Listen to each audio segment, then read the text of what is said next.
உங்களுக்கு நிம்மதி உண்டாகுவதாக. தேவனுடைய இரக்கங்கள் அதிகமாவதாக.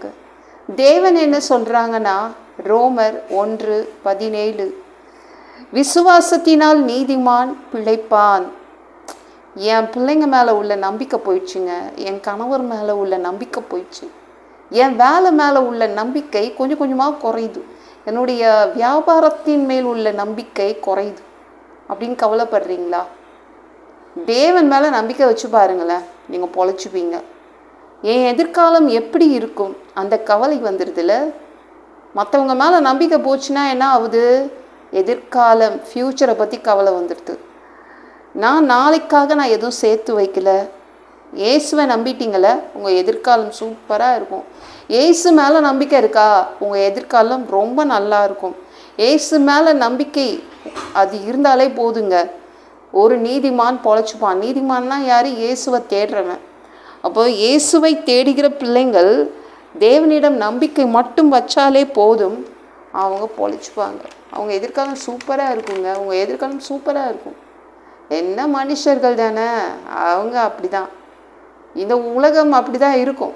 அதற்காக நீங்கள் கவலைப்படாதீங்க. உங்கள் நம்பிக்கை முழுவதும் யார் மேலே இருக்கணும்? இயேசு மேலே இருக்கணும். அவர் பார்த்து பாருங்க, உங்கள் வாழ்க்கையை எப்படி நடத்தணும்னு அவருக்கு தெரியும். எவ்வளோ கடன் இருந்தாலும் இயேசுவை தேடுற பிள்ளை பொழைச்சிக்கும்.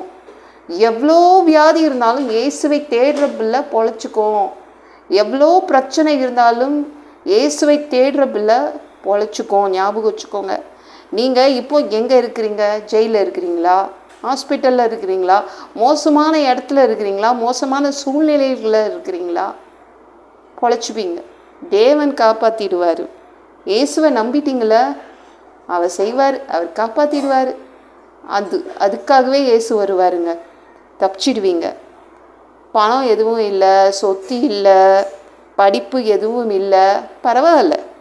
இயேசு இருக்காரா அவங்க மனசில்? போதும். இயேசு மேலே நம்பிக்கை இருக்கா?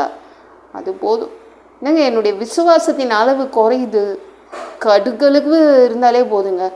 கடுகளவு விசுவாசம், நம்பிக்கை எல்லார்கிட்டையும் இருக்கும்ல, அது இருந்தால் போதும். இயேசு மேலே அந்த நம்பிக்கை இருந்தால் கூட போதும். இயேசு உங்களை காப்பாற்றிடுவார்.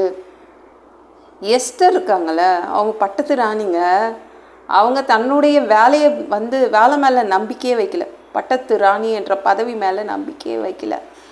அவங்க ஒரு நாட்டுக்கு ராணி இல்லைங்க, 127 நாட்டுக்கு ராணி. இந்தியா நாட்டு ராணியும் அவங்க தான். நம்ம இந்தியா நாட்டு ராணினா ஜான்சி ராணி லட்சுமி பாய் தான் நம்மளுக்கு ஞாபகம் வரும். ஆனால் அந்த காலத்தில் இந்தியா நாட்டு ராணியும் இவங்க தான். 127 நாட்டுக்கும் இந்த எஸ்தர் தான் ராணி, பட்டத்து ராணி. பைபிளில் போட்டிருக்கு இந்து தேசம் முதல் அப்படின்னா. இந்தியாவுக்கு பேர் இந்து தேசம் அப்படின்னு பேர் வச்சுருக்காங்க, அப்போ உள்ள பேர். அப்போது அப்பேற்பட்ட பதவியில் இருந்த எஸ்தர் அந்த பதவி மேலே நம்பிக்கை வைக்கல. அகாஸ்வேரு ராஜா மேலேயும் நம்பிக்கை வைக்கல. அவங்க சித்தப்பா ராஜா கிட்ட பேசுன்னு சொல்லும்போது, ஒரு பிரச்சனை எழும்போது, இல்லை உபவாசம் ஜெபம் பண்ணுங்க, ஃபாஸ்டிங் இருங்க, சாப்பிடாதீங்க, குடிக்காதீங்க, தண்ணி குடிக்காதீங்க, ஜெபம் பண்ணுங்க, தேவன் இருக்கார். பார்த்தீங்களா எவ்வளவு நம்பிக்கை. அதனால தான் அவள் எல்லா பிரச்சனைகளிலும் இருந்து காப்பாற்றப்பட்டாள்.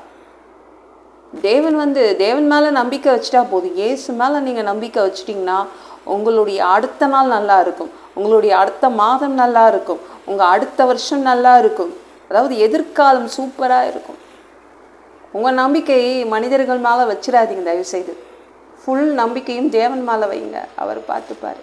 மனிதர்கள் மேலே வச்சு நம்மளுடைய இதயமெல்லாம் ரத்தம் வடியுது இல்லை, நம்ம மனசுலேருந்து ரத்தம் வடியுது. மனிதர்கள் சரி கிடையாது, அவங்க மனுஷங்க தானே, அவ்வளோதான். ஆனால் தேவன் மேலே நம்பிக்கை வைங்களேன், அவர் உங்களை கைவிட மாட்டார். சரிங்களா? நீங்கள் பொழைச்சிப்பீங்க. இயேசுவை தேடுற பிள்ளைங்க பொழைச்சிப்பீங்க. இந்த வீடியோ பிடிச்சிருந்துச்சுன்னா மற்றவங்களுக்கும் ஷேர் பண்ண மறக்காதீங்க. கர்த்தர் தாமே உங்களை ஆசீர்வதிப்பாராக. ஜெபம் பண்ணலாமா? அன்பு பிதாவே, உங்கள் பிள்ளைங்க உங்கள் பாதத்தில் வந்திருக்காங்கப்பா. சாமி இரக்கம் செய்யுங்க, இறங்குங்க அப்பா. மனிதர்கள் மேல் உங்கள் பிள்ளைங்க நம்பிக்கை வைக்கலை, எது மேலேயும் அவங்க நம்பிக்கை வைக்கல. உங்கள் பிள்ளைங்க இந்த உலகத்தின் மேல் நம்பிக்கை வைக்கல, உங்கள் மேலே தான்ப்பா நம்பிக்கை வச்சுருக்காங்க. இயேசுவே உங்கள் மேலே நம்பிக்கை வச்சுருக்காங்க.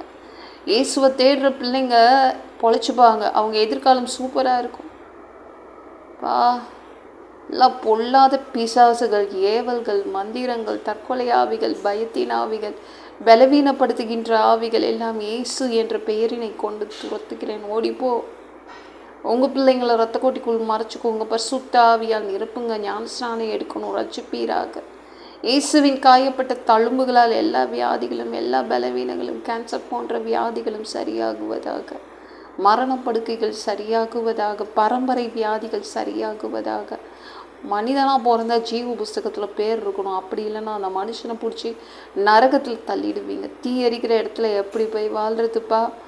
பரலோகத்துக்கு வர்றதுக்கு தான் ஆசைப்படுறோம். அடித்து உதச்சி திருத்தி எங்களை பரலோகத்துக்கு அனுப்பிடுங்கப்பா. கழுவப்படாத பாவங்கள் எங்ககிட்ட இருந்துச்சுன்னா உங்கள் திரு ரத்தத்தை கொண்டு கழுவி எங்களை பரலோகத்துக்கு அனுப்பிடுங்க. எந்த ஒரு இமை பொழுது நீங்கள் வருவீங்கன்னு இயேசுவை வணங்கி வணங்கி காத்துட்ருக்கோம். பரிசுத்தமாக வாழ்ந்து வாழ்ந்து காத்துட்ருக்கோம். அந்த ஒரு இமை பொழுதில் உங்களுக்கு ஒப்பான உடம்பு எங்களுக்கு கொடுக்கப்படும். அதை பெற்றுக்கொண்டு மதியவானத்தில் உங்களை சந்திக்க வருவோம். அந்த வாய்ப்பை நாங்கள் இழந்துடக்கூடாதுப்பா. 7 வருடம் அந்த கிறிஸ்து ஆட்சியில் விட்டுட்டு போயிடாதீங்க. பிசாசு நடத்தும் ஆட்சியில் விட்டுட்டு போயிடாதீங்கப்பா. 3வது தடவை கூட இந்த பூமிக்கு ஓனராக, சொந்தக்காரராக வருவீங்க. உங்கள் ஆட்சியின் கீழ் வசிக்க ஆசைப்படுறோம். எல்லாவற்றையும் ஒப்பு கொடுக்குறேன். இயேசுவின் மூலம் ஜெபம் கேளும் பிதாவே. ஆமென். நாளைக்கு பார்க்கலாம்.